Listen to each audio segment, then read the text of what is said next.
Uma igreja cheia do Espírito tem problemas. Uma igreja que cresce, uma igreja vibrante, uma igreja alegre, uma igreja viva, uma igreja que toca a sua comunidade, que influencia, que vive para a glória de Deus, tem problemas. E os problemas somos sempre nós. O objetivo do Espírito Santo, ao nos encher da sua presença, do amor, da palavra, é sempre, e esse é o objetivo número 1 do Espírito de Deus, nos transformar à imagem de Cristo. Mas, como nós vemos em Atos capítulo 6, a igreja está rachada. Há o grupo dos judeus de Jerusalém e há o grupo dos judeus que não nasceram em Jerusalém, isso é, dos gregos, daqueles que eram prosélitos ou que haviam nascido mesmo em lar judeu, mas fora de Israel. E o que nós temos é que as viúvas de Jerusalém eram servidas primeiro, e se sobrasse alimento, serviam os outros, e houve murmuração na comunidade. Problemas porque não deixamos o nosso racismo, problemas porque não abandonamos o nosso temperamento, problemas porque não nos esforçamos unidos ao poder do Espírito para parecer mais com Cristo, problemas porque o nosso caráter ainda é deficitário, pecados estão ainda sendo carregados em nossos corações, problemas porque não matamos o nosso velho homem, o nosso velho eu, não crucificamos o nosso velho eu, pelo contrário, damos vazão, murmuramos, dividimos, somos partidários, preferimos esse em detrimento daquele, falamos bem desse e falamos mal daquele, elogiamos esse, mas criticamos aquele. A nossa velha natureza influenciando ainda dentro da igreja, e a igreja dividida agora, o que deve fazer? Como essa igreja deveria reagir? Não deveria ter sido melhor o diálogo em primeiro lugar, no lugar de haver murmuração? Não deveria haver a oração no lugar da divisão? Não deveriam ser mais idôneos aqueles que estavam distribuindo os alimentos? Será que os apóstolos deveriam parar o que estavam fazendo, orar e ler a palavra para ensinar e então pregar e ensinar o povo e ter que servir as mesas? Será que é isso que deveria acontecer? Será que a comunidade não é suficientemente madura para trabalhar e servir e viver em comunidade na ausência dos apóstolos? Ou eles tinham que estar metidos em tudo para que as coisas de fato funcionassem, e as pessoas se refreassem, porque aqui está o apóstolo tal, e ali está o apóstolo tal, então eu não vou dar vazão à minha carne, porque o que vai pensar o apóstolo Pedro de mim, se eu der vazão à minha carne, e der mais comida para esse do que para aquele? Não é verdade? Será que nós servimos em base à vista, porque alguém está nos olhando, e então freamos o nosso próprio coração?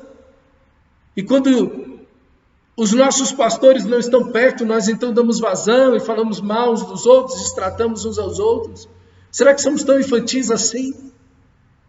E a igreja então se divide, racha, murmura, a intriga entre os irmãos, a carne, o pecado, infelizmente no meio de uma comunidade cheia do Espírito, ela é manchada pela carnalidade daqueles que falam mal uns dos outros, daqueles que preferem grupos e dividem, e eu não vou com a cara daquele irmão, daquele outro. Eu espero que você não seja assim, querido. Eu espero que você tenha amadurecido na fé. Isso mostra falta de vida cristã, falta de maturidade, falta da plenitude do Espírito Santo.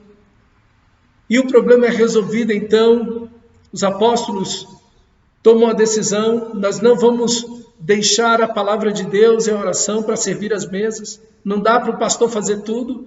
Nós pastores não podemos fazer tudo, nós não podemos estar em cada reunião, em cada canto, em cada lugar, em cada atividade da igreja, em cada momento da igreja. Nós temos que estar ali em todos os cantos, em todos os momentos, para ver se as coisas de fato estão funcionando. Não, nós precisamos que a comunidade amadureça.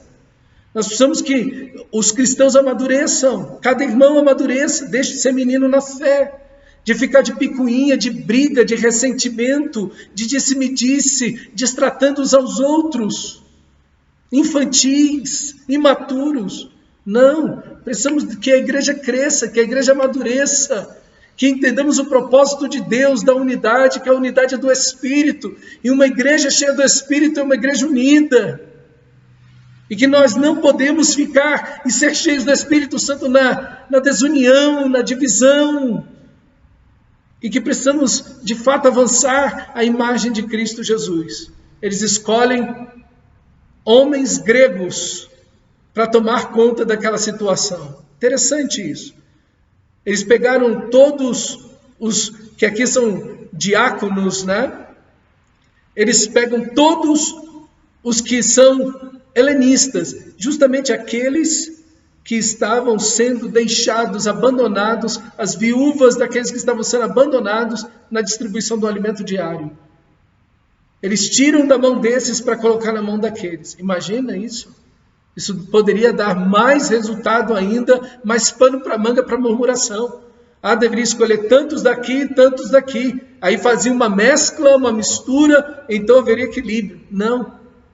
Eles tiram todos os que estão já servindo as mesas, que são de Jerusalém, e agora colocam todos que são gregos, judeus gregos, para coordenar essa distribuição de alimento diário. E aí então eles vão dizer que esses homens devem ter, no versículo 3, escolhei dentre vós 7 homens de boa reputação, caráter. Todo mundo fala bem desses irmãos, todo mundo, ninguém tem que apontar deles, eles são homens de boa reputação. Todo mundo aprova, atesta a idoneidade, a maturidade, o crescimento espiritual na vida desses homens, são homens maduros na fé.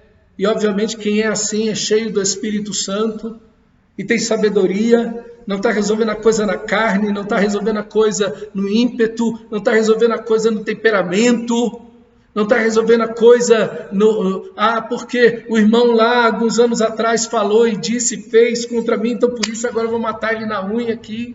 Não é isso.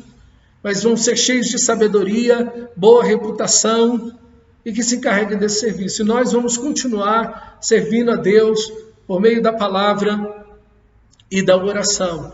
E aí então escolheram esses homens extraordinários, cheios do Espírito Santo, de fé, homens espirituais para trabalhar com alimento. Sim. Homens espirituais para trabalhar com alimento. Ah, pastor, mas aqui eu só distribuo uma cesta básica, ou eu ajudo no bazar, ou eu limpo um chão, ou eu estou na portaria, ou eu... Cheios do Espírito Santo. Cheios do Espírito Santo. Porque quando alguém que está limpando o chão, ou estando na portaria, ou dando aula na igreja, ou fazendo qualquer coisa, e não estiver cheio do Espírito Santo, essa pessoa vai promover divisões dentro da igreja, vai promover contendas, vai começar a falar mal dos irmãos, daí vai começar a falar mal dos pastores, e vai começar a disseminar um monte de problema, vai ser esse irmão um ponto de intriga. Então, meu amado irmão, nós precisamos de pessoas que vão limpar o chão, que vão ficar na portaria, que vão abençoar com cestas básicas, que vão dar aula na escola dominical, ou qualquer outra coisa que vão fazer, cheios do Espírito Santo. Pastor, eu sirvo na igreja e não estou cheio do Espírito Santo. Corra, está atrasado. Dobre seu joelho e diga, Senhor, transforma a minha vida, eu preciso ser como Cristo, me enche. A partir de hoje, eu preciso, naquele local de trabalho dentro da igreja e em todo lugar, não dar vazão à minha carne, à minha natureza pecaminosa, mas estar ali com os meus irmãos em comunhão, em amor, em alegria, servindo aos meus irmãos, fazendo o melhor para eles e para a comunidade. Não sendo eu um ponto de discórdia, de divisão, de intriga, de cismos dentro da igreja, mas sendo um ponto de unidade, de amor sendo um ponto de elogio, de alegria, sendo um ponto de confiança, de crescimento, de bênção para a comunidade, e não um ponto de divisão. Que Deus use você, meu irmão.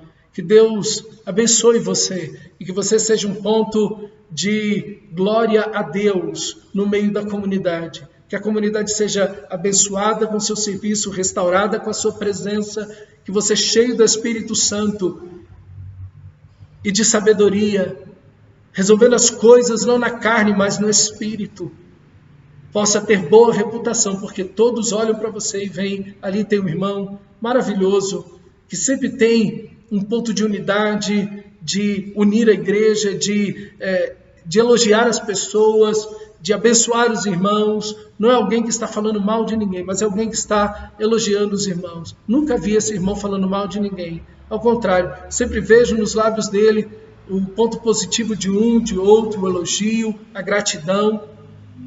Assim seja você, assim sejamos nós, sempre para a glória de Deus e para a edificação do corpo de Cristo.